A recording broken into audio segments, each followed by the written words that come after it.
Students, आज हम unit 3 का next topic array of objects and array within class इसको डिस्कस करेंगे। Array of objects, if too many objects are required for the class then they can be grouped into an array. ठीक है, अभी तक हमने जो भी programmes लिखे हम 2 या 3 ऑब्जेक्ट्स बना रहे थे।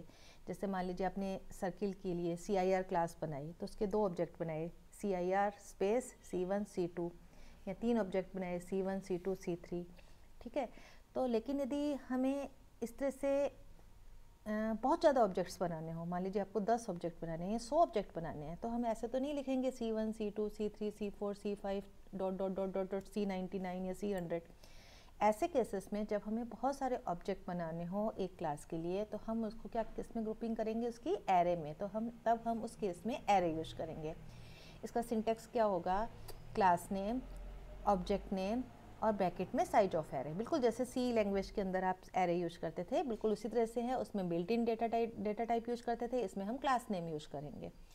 इसके एग्जांपल है, जैसे मान लीजिए क्लास का नेम है सैम्पल और इसके आपको 10 ऑब्जेक्ट बनाने हैं, तो अब आप 10 object S1 S2 S3 S4 इस तरह से बनाने की बजाय हम उनकी ग्रुपिंग कर देंगे एक ही सिंगल नेम से, रेफरेंस बाय S1 से उसको रेफरेंस करेंगे और उसकी जो लोकेशंस जो होंगी वो S1 0 से लेकर 9 तक। हमेशा एरे क्या है, 0 से स्टार्ट होता है, तो 0 से लेकर 9 तक होगा।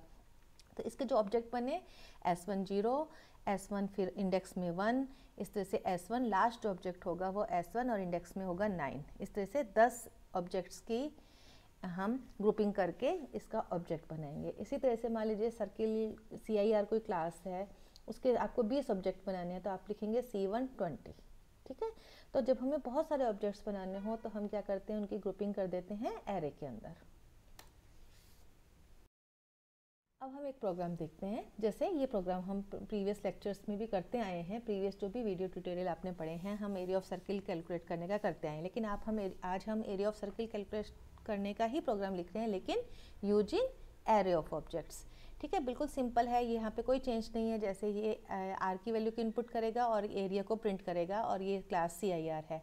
हमने इस प्रोग्राम के अंदर मेंबर फंक्शंस को है आउटसाइड द क्लास डिफाइन किया है। CIR scope resolution operator INP1 enter R CIN R, फिर प्रिंट किया 3.14 स्टार R इंटू R और C आउट R।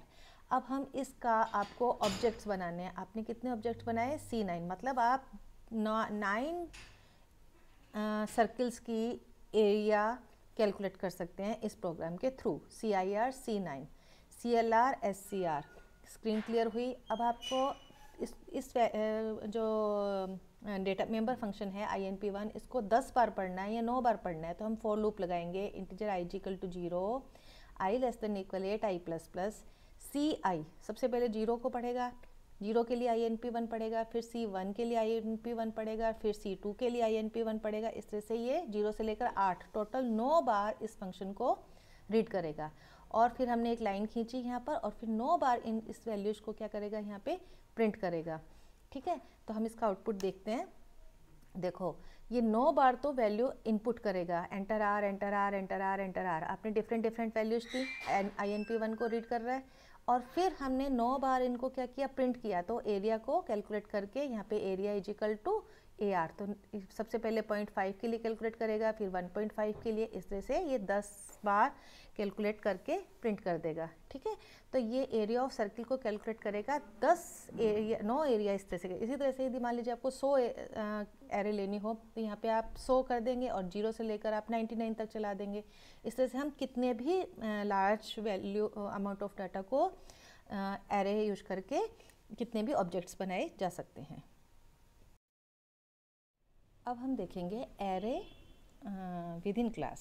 ठीक है, तो अब an array can be used with in class. Class के अंदर हम एरे यूज कर सकते हैं। इससे पहले जो हमने देखा था वो था एरे ऑफ ऑब्जेक्ट का हम एरे बना रहे थे। अब जो हम नेक्स्ट प्रोग्राम करेंगे उसमें हम दोनों चीज़ें यूज कर रहे हैं, ऑब्जेक्ट का भी एरे बना रहे हैं और एरे को हम क्लास के अंदर भी यूज कर रहे हैं।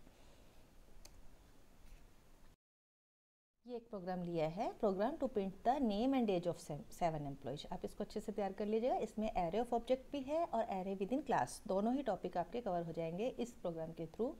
यहाँ पर हमने एक क्लास बनाई EMP, नेम 1 हमने एक डेटा मेंबर लिया, करेक्टर टाइप का। तो इसके अंदर हमने एरे यूज किया क्योंकि हमें नेम वन जो है ए सिंगल करेक्टर, सिंगल यदि हम एरे नहीं यूज करेंगे तो सिंगल करेक्टर लेगा, लेकिन 20 में हम पूरा नाम डाल सकते हैं जितने भी नेम की आपकी लेंथ होगी उसके अकॉर्डिंगली। इंटीजर एज लिया, इन दोनों को रीड करने के लिए फंक्शन यूज किया INP1 और इनको प्रिंट करने के लिए फंक्शन यूज किया PRN1। ठीक है, मेंबर फंक्शंस को हमने क्लास के बाद डिफाइन किया EMP INP1, सी आउट एंटर नेम नेम1, सी आउट एंटर एज सी एज। अब इस फंक्शन को यदि 7 एम्प्लॉयज़ के लिए हमें इसने क्वेश्चन है हमारा कि नेम और एज ऑफ 7 एम्प्लॉयज़, तो हम 7 ऑब्जेक्ट बना के इसको 7 बार कॉल करेंगे और 7 ही बार हम प्रिंट करेंगे। तो 7 ऑब्जेक्ट कैसे बनेंगे?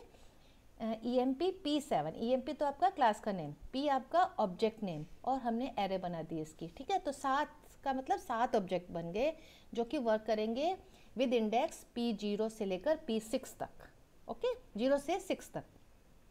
तो integer i is equal to 0, i less than equal 6, तो ये कितनी बार चलेगा लूप? 7 बार चलेगा, 0 से लेकर 6 तक, तो 7 बार चलेगा और 7 बार ये INP1 फंक्शन को कॉल करेगा। फिर हमने एक लाइन खींची है, ये जस्ट हेडिंग के लिए हमने यहाँ पे यूज किया है, नेम और एज हेडिंग डाली है, और उसके बाद में ये 7 बार इस फंक्शन को प्रिंट कर देगा। तो हमारा प्रोग्राम भी यही था, print the name and age of 7 employees. तो इसमें हमने क्लास के अंदर भी एरे, यहाँ पे एरे यूज किया है और हमने ऑब्जेक्ट को में भी एरे यूज किया है। ओके,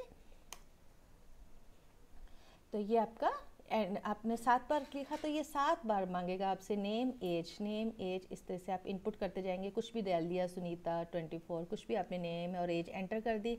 उसके बाद में ये इस लाइन को देखो, ये यहाँ पे मैंने प्रिंट कराया है सी आउट नेम एज, तो ये यहाँ पे नेम एज प्रिंट करेगा। फिर स्टार प्रिंट कराया तो ये स्टार प्रिंट करेगा। उसके बाद में PRN1 फंक्शन को 7 बार जो आपने इनपुट किया था उसी को इसने प्रिंट कर दिया। तो हमने एरे यूज किया है, array of objects and array within class. ठीक है, तो ये आपके यूनिट 3 के 2 टॉपिक कवर हुए, नेस्टिंग ऑफ क्लास जो कि हमने प्रीवियस वीडियो ट्यूटोरियल के अंदर किया था, और आज के वीडियो ट्यूटोरियल में हमने करा एरे विद इन क्लास और array of objects. Thank you.